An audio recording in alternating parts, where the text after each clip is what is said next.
Assalamualaikum warahmatullahi wabarakatuh. Perkenalkan, nama saya Selvi. Saya mahasiswa Prodi D3 Keperawatan Belitung Poltekkes Kemenkes Pangkal Pinang. Di sini saya akan menjelaskan mengenai trauma medula spinalis.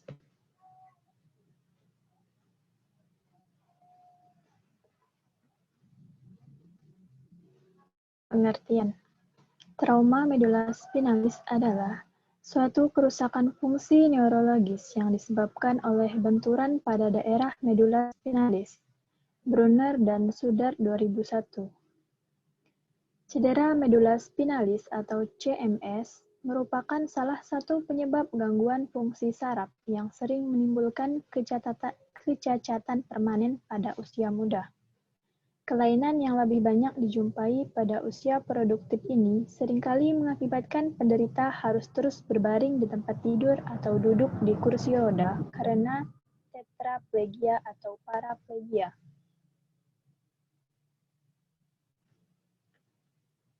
Etiologi trauma atau cedera medula spinalis. Cedera medula spinalis disebabkan oleh trauma langsung yang mengenai tulang belakang, di mana trauma tersebut melampaui batas kemampuan tulang belakang dalam melindungi saraf-saraf di dalamnya. Nah, ini adalah contoh trauma medula spinalis. Terjadi benturan di bagian leher, kemudian terjadi seperti terjepit yang mengakibatkan terjadinya trauma medula spinalis. Etiologi cedera spinal. Trauma misalnya kecelakaan lalu lintas, terjatuh, kegiatan olahraga, luka tusuk, atau luka tembak. Non-trauma seperti spondylitis servikal dengan myelopati, mielitis, osteoporosis, dan tumor. Patofisiologi trauma atau cedera medula spinalis. Tulang belakang yang mengalami gangguan trauma dapat menyebabkan kerusakan pada medula spinalis. Tetapi lesi traumatik pada medula spinalis tidak selalu terjadi karena fraktur dan dislokasi. Efek trauma yang tidak langsung bersangkutan tetapi dapat menimbulkan lesi pada medula spinalis disebut whiplash atau trauma indirect.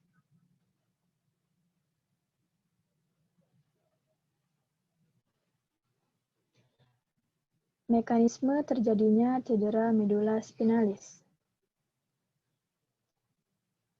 Yang pertama yaitu fleksi.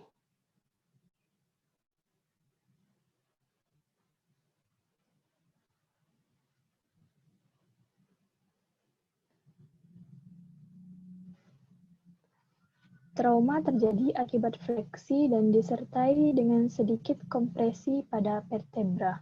Vertebra mengalami tekanan berbentuk remuk yang dapat menyebabkan kerusakan atau tanpa kerusakan ligamen posterior. Apabila terdapat kerusakan ligamen posterior, maka fraktur bersifat tidak stabil dan dapat terjadi subluxasi.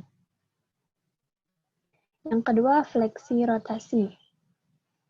Trauma jenis ini merupakan suatu trauma fleksi yang bersama-sama dengan rotasi.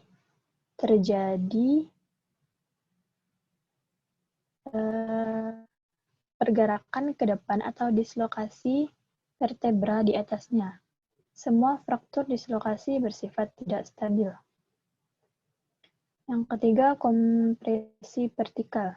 Suatu trauma vertikal yang secara langsung mengenai vertebra yang akan menyebabkan kompresi aksial.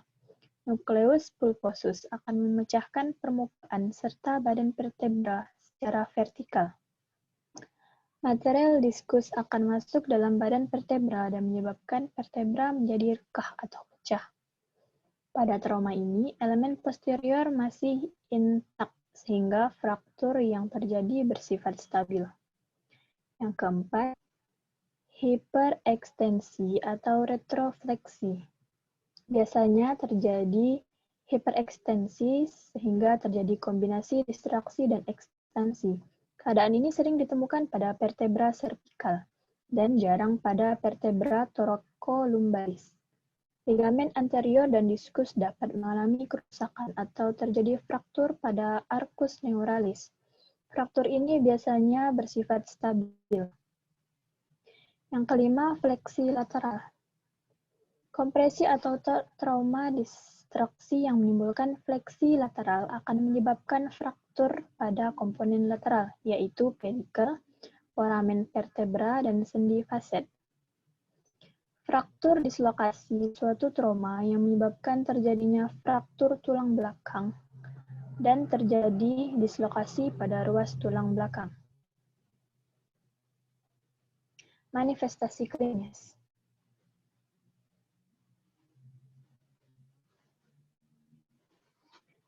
Manifestasi klinis trauma medula spinalis menurut Brunner dan Sudot 2001 yang pertama, nyeri akut pada belakang leher yang menyebar sepanjang saraf yang terkena.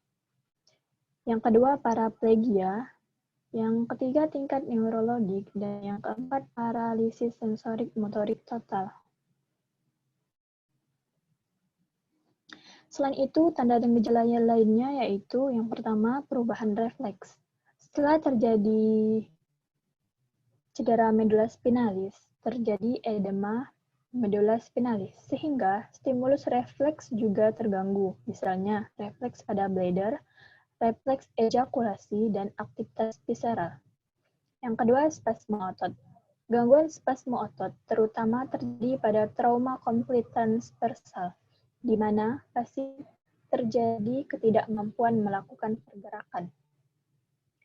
Yang ketiga, spinal shock.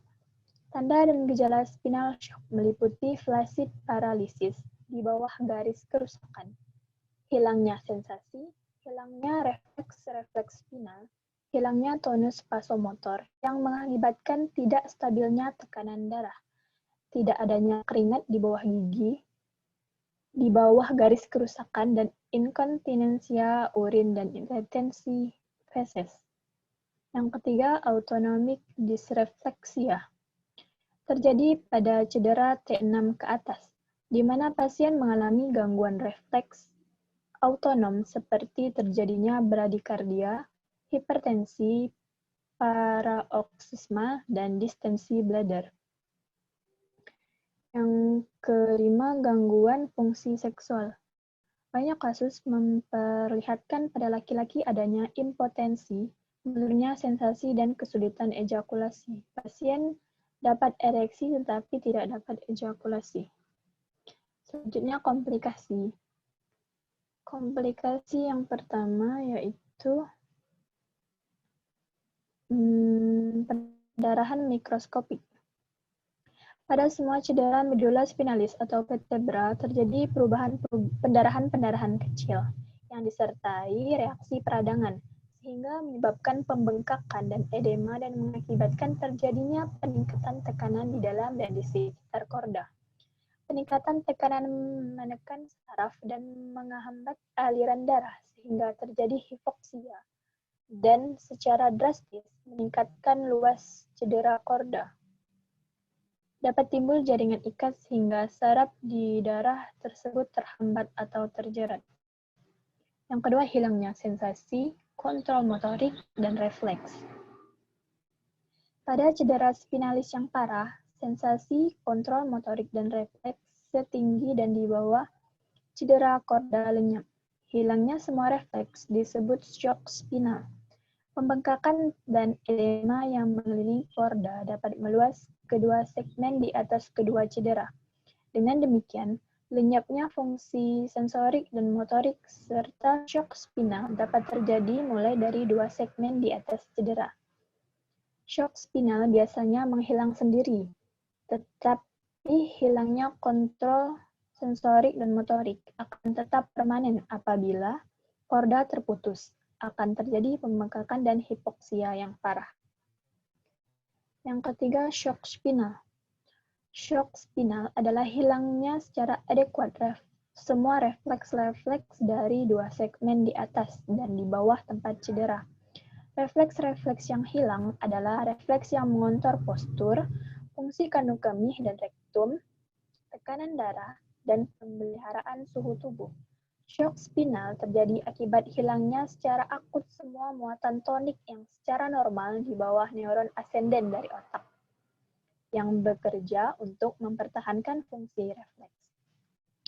Shock spinal biasanya berlangsung antara 7 dan 12 hari, tetapi dapat lebih lama. Suatu shock spinal berkurang dapat timbul hiperrefleksia yang ditandai oleh spastisitas otot serta refleks pengosongan kandung kemih dan rektum. Yang keempat, hiperrefleksia otonom. Kelainan ini dapat ditandai oleh pengaktifan saraf-saraf simpatis secara refleks, yang menyebabkan peningkatan tekanan darah. Hiperrefleksia otonom dapat timbul setiap saat setelah hilangnya shock spinal. Suatu rangsangan sensorik nyeri disalurkan ke korda spinalis dan mencetuskan suatu refleks yang melibatkan pengaktifan sistem saraf simpatis. Dengan diaktifkannya sistem simpatis, maka terjadi konstruksi pembuluh-pembuluh darah dan peningkatan tekanan darah sistem. Pada orang yang korda spinalisnya utuh, tekanan darahnya akan segera diketahui oleh baroreseptor. Sebagai respon terhadap pengaktifan baroreseptor, pusat kardiovaskuler di otak akan meningkatkan stimulasi parasimpatis ke jantung, sehingga kecepatan denyut jantung melambat. Demikian respon saraf simpatis akan terhenti dan terjadi dilatasi pembuluh darah. Respon parasimpatis dan simpatis bekerja untuk secara cepat memulihkan tekanan darah ke normal. Pada individu yang mengalami lesi korda, pengaktifan parasimpatis akan memperlambat kecepatan denyut jantung dan vasodilatasi di atas tempat cedera. Namun saraf descendent tidak dapat melewati lesi korda, sehingga vasokonstriksi akan akibat refleks simpatis di bawah tingkat tersebut terus berlangsung. Yang kelima, paralisis. Paralisis adalah hilangnya fungsi sensorik dan motorik volunteer. Pada transaksi korda spinal, paralisis bersifat permanen. Paralisis ekstremitas atas dan bawah terjadi pada transaksi korda setinggi C6 atau lebih tinggi dan disebut quadriplegia.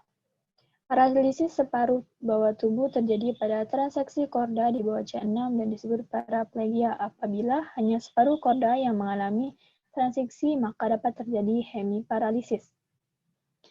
Yang keenam, autonomic dysrefleksia. Terjadi adanya lesi di atas T6 dan servikal, bradikardia, hipertensi paroksimal, berkeringat banyak, sakit kepala berat, Gauge reflex, nasal stuffness. Kemudian selanjutnya fungsi seksual, impotensi, menurunnya sensasi dan kesulitan ejakulasi, serta pada wanita kenikmatan seksual berubah. Yang kedelapan, shock hipovolemik. Akibat pendarahan dan kehilangan cairan ekstrasel ke jaringan yang rusak sehingga terjadi kehilangan darah dalam jumlah besar akibat trauma. Tromboemboli, infeksi koagulatif intravaskuler diseminata atau KID. Infeksi terjadi karena adanya kontaminasi kuman pada fraktur terbuka atau pada saat pembedahan, dan mungkin pula disebabkan oleh pemasangan alat seperti plate paku pada fraktur. Kemudian emboli lemak. Saat fraktur, globula lemak masuk ke dalam darah karena tekanan sumsum tulang lebih tinggi dari tekanan kapiler.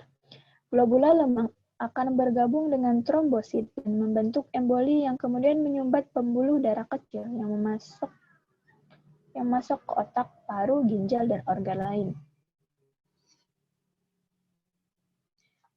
Pemeriksaan diagnostik yang dilakukan pada pasien cedera medula spinalis yang pertama, pemeriksaan neurologis. lengkap secara teliti segera setelah pasien tiba di rumah sakit. Yang kedua, pemeriksaan tulang belakang, deformasi, pembengkakan, nyeri tekan, gangguan gerakan terutama di bagian leher. Pemeriksaan radiologis, foto polos vertebra, AP, dan lateral. Pada servikal diperlukan proyeksi khusus mulut terbuka atau odontoid. Bila hasil meragukan, lakukan CT scan. Bila terdapat defisit neurologi, harus dilakukan MRI atau CT myelography.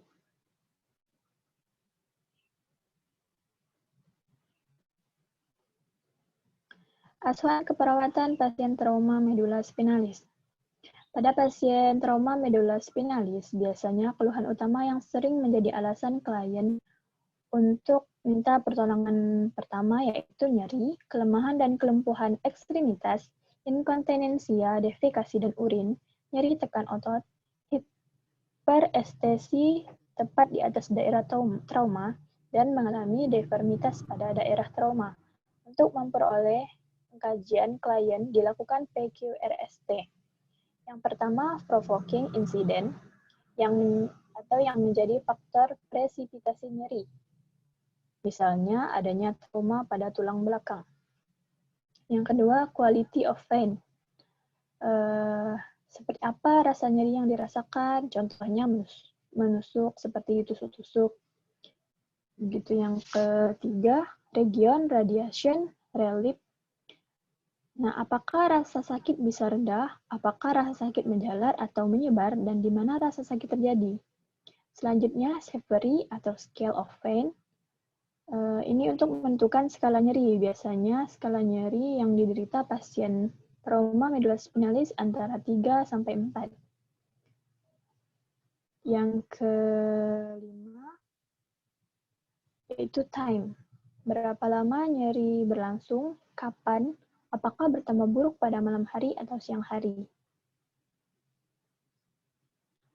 Riwayat penyakit sekarang.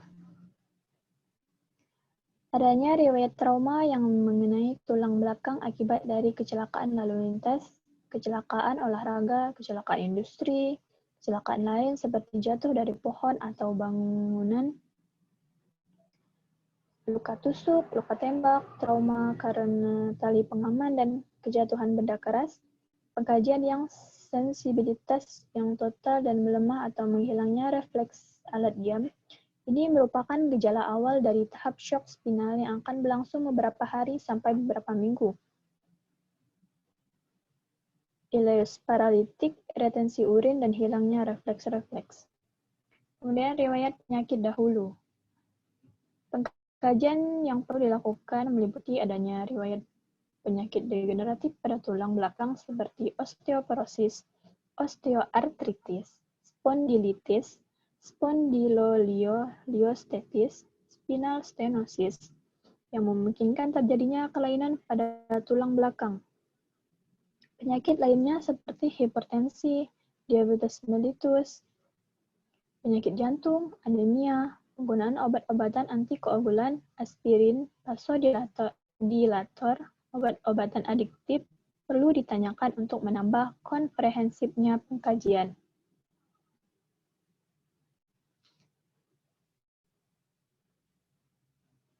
Pengkajian sekunder. Pengkajian sekunder yang perlu dilakukan yaitu pengkajian aktivitas dan istirahat. Tandanya yaitu kelumpuhan otot, terjadi kelemahan selama shock spinal pada bawah lesi, kelemahan umum atau kelemahan otot, trauma dan adanya kompresi saraf.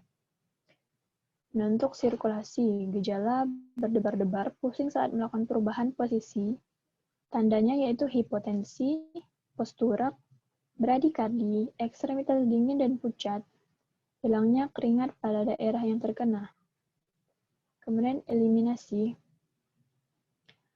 Tandanya yaitu retensi urin, distensi abdomen, peristaltik usus hilang, melena, emesis berwarna seperti kopi tanah atau hematemesis, inkontinensia, defekasi berkemih.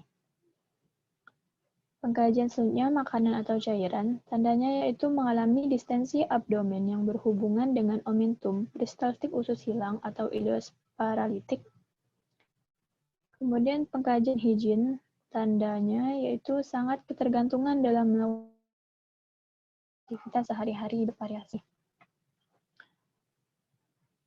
Untuk pengkajian neurosensori, tandanya yaitu kelumpuhan, kelemahan, atau kejang dapat berkembang saat terjadi perubahan pada shock spinal. Kehilangan sensasi derajat bervariasi dapat kembali normal setelah shock spinal sembuh. Kehilangan tonus otot atau vasomotor, kehilangan refleks atau refleks asimetris termasuk tendon dalam, perubahan reaksi pupil, ptosis, hilangnya keringat bagian tubuh yang terkena karena pengaruh trauma spinal. Gejalanya yaitu kebas, kesemutan, rasa terbakar pada lengan,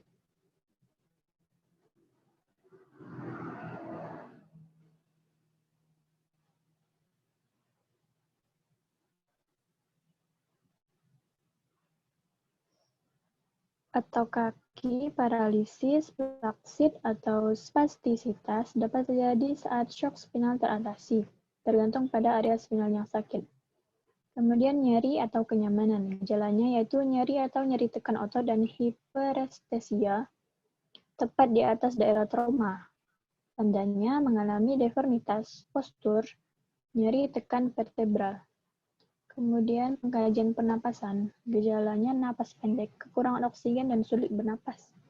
Tandanya yaitu pernapasan dangkal atau laboret, periode apnu, penurunan bunyi nafas, ronki pucat, dan sianosis. Pemeriksaan fisik. Pemeriksaan refleks.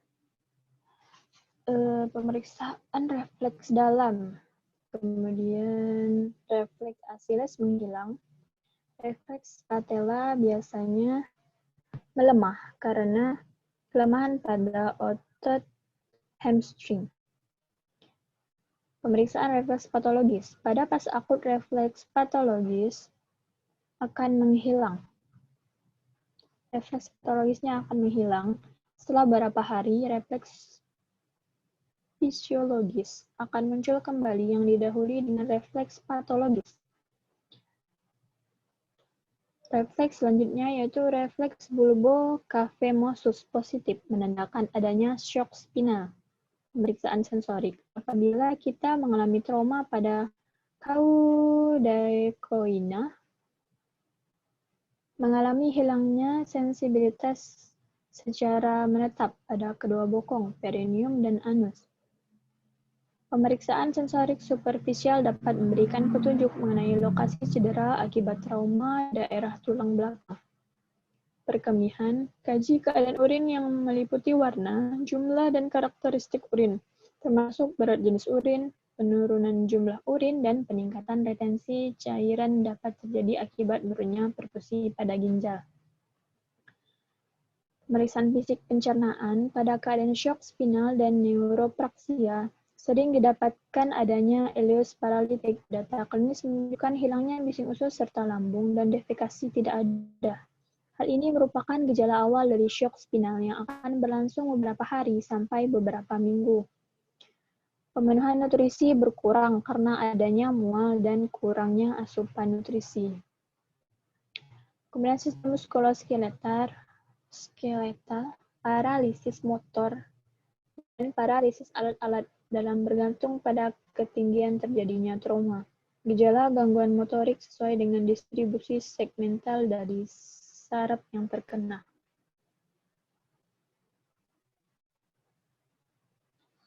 Nah, ini ada analisis datanya. Data subjektif. Klien atau keluarga mengatakan adanya kesulitan bernapas dan sesak napas. Data objektifnya yaitu penurunan tekanan alat inspirasi dan respirasi, penurunan menit ventilasi, pemakaian otot pernapasan, pernapasan cuping hidung, dyspnea atau napas pendek dan cepat, ortopnea, pernapasan lewat mulut, frekuensi dan kedalaman pernapasan abnormal, normal serta penurunan kapasitas vital paru.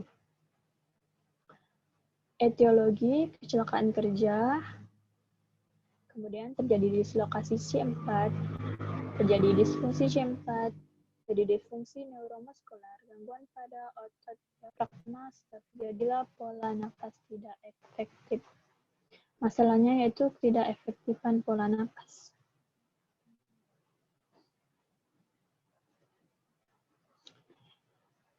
Analisa data yang kedua, diagnosa data subjektifnya yaitu klien atau keluarga mengatakan adanya kesulitan bergerak. Klien mengatakan tangan dan tungkai tidak bisa digerakkan. Data objektifnya yaitu pasien tampak kelemahan, parestesia, paralisis, kerusakan koordinasi, keterbatasan tenggerak, penurunan kekuatan otot, tangan dan tungkai tidak bisa digerakkan. Untuk etiologinya, dari kecelakaan kerja terjadi dislokasi C4, terjadi disfungsi C4, terjadi disfungsi neuromuskular, terjadilah gangguan pada otot-otot tubuh dan mengakibatkan kerusakan fungsi motorik. Masalahnya yaitu gangguan atau kerusakan mobilitas fisik. Yang ketiga, analisis datanya yaitu diagnosis data subjektif, pasien mengeluh nyeri pada bagian belakang leher. Data objektif, pasien terlihat kesakitan dan skala nyeri 8. Etiologinya dari kecelakaan kerja, terjadilah dislokasi C4 mengakibatkan disfungsi C4. Kemudian terjadi kompresi akar saraf servikal, terjadi penyempitan saraf pada diskus intervertebralis. Terjadi tekanan di daerah distribusi ujung saraf, respon nyeri, dan terjadilah nyeri akut. Masalah keperawatannya itu nyeri akut. Intervensi, setelah dibuatnya intervensi, kemudian hasil yang diharapkan dari intervensi tersebut yaitu yang pertama, untuk diagnosa pertama, memperhatikan peningkatan pertukaran gas dan kebersihan jalan nafas dari sekresi yang diperlihatkan oleh bunyi nafas normal pada pengkajian auskultasi. Hasilnya itu bernapas dengan mudah, tanpa napas pendek, napasnya menjadi lebih lega, melatih napas dalam setiap jam, batuk efektif dan paru-paru bersih dari sekret, bebas dari infeksi paru-paru, misalnya suhu normal, frekuensi nadi dan pernapasan normal, bunyi nafas normal, dan tidak ada sputum purulen. Untuk diagnosa yang kedua, hasil yang diharapkan yaitu pasien bisa bergerak dalam batas disfungsi dan memperlihatkan usaha melakukan latihan dalam fungsi nafas. Yang ketiga yaitu hasil yang diharapkan dari intervensi pada masalah keperawatan nyeri akut yaitu pasien melaporkan tidak adanya nyeri dan ketidaknyamanan. Jadi pasien merasa nyaman setelah dilakukan intervensi yang telah kita lakukan. Oke, baik. Mungkin sekian pemaparan materi dari saya. Lebih kurangnya saya mohon maaf. Saya akhiri. Wassalamualaikum warahmatullahi wabarakatuh.